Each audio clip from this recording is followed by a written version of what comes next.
राजेंद्र जी आपके पास आना चाहेंगे। जो पूरी तस्वीर बन रही है, जैसा कि प्रतीक जी ने भी सवाल उठाया, महाले साहब ने भी कहा, क्या जो बाबा साहेब के विचार हैं वो सियासी तौर पर मंचों पर इस्तेमाल किए जाते रहे, जमीनी स्तर पर बार बार यह सवाल उठ रहा है कि लागू क्यों नहीं हो पा रहा?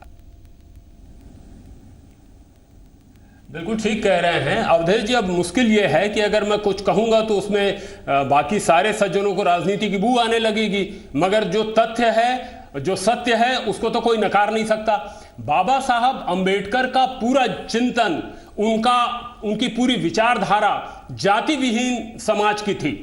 अब बड़ी मुश्किल की बात है कि कुछ लोग बाबा साहब अंबेडकर को केवल दलित वर्ग का नेता बताने की कोशिश करते हैं। अरे वो दलितों के नेता नहीं थे, वो पूरे भारत के नेता थे, वो राष्ट्र नेता थे, राष्ट्र नेता हैं, और हम सबको उनके प्रति समर्पित होकर के उनकी विचारधारा को आगे बढ़ाया जाना चाहिए। और अब आपको लगेगा कि मैं राजनीतिक बात कर रहा हूं, मगर ये तथ्य है कि उनकी विचारधारा को आगे बढ़ाने का काम तो हमारी पार्टी ने किया, कांग्रेस ने किया।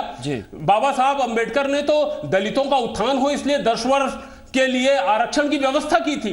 कांग्रेस को लगा कि यह आरक्षण केवल 10 वर्ष में नहीं हो सकता, उसको आज तक कायम रखने का काम कांग्रेस ने किया कि दलितों का पूरी तरह से उत्थान होना चाहिए और सबको समानता का अधिकार मिलना चाहिए। बाबा साहब अंबेडकर ने जो हिंदू कोड बिल लाया था, वो केवल किसी वर्ग विशेष के लिए नहीं था, वो पूरे देश के लिए था। और आज हम उस रास्ते पर आगे चल करके जिस तरह से महिलाओं को अधिकार दे रहे हैं, बहुत अच्छा किया आपने कि बाबा साहब के विचारों को आपने आगे बढ़ाया, जमीनी स्तर पर लाने की कोशिश की। लेकिन फिर सवाल तो यही है ना कि अगर बीजेपी उन विचारों को आगे बढ़ाना चाहती है, प्रधानमंत्री खुद महू जाकर श्रद्धांजलि देना चाहते हैं, तो फिर उसमें आपको सियासी स्टंट क्यों दिख रहा है? इसका भी स्वागत करिए।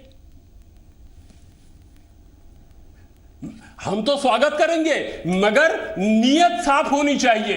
नीति जो है, उस नीति को नियत के साथ शुद्ध मन से स्वीकार किया जाना चाहिए और उसको अमलीजामा पहनाया जाना चाहिए। तो हम स्वागत करते हैं, मगर दुर्भाग्य यह है कि अब तक जो हम लोगों ने देखा है कि वल्लभ भाई पटेल हो, चाहे महामना मदन मोहन मालवीय हो, चाहे सुभाष चंद्र बोस हो, ये सबके नाम का इस्तेमाल राजनीतिक कारणों से होता है तो दुख होता है। और कम से कम बाबा साहब अंबेडकर को दूर रखा जाए भाई राजनीतिक उससे।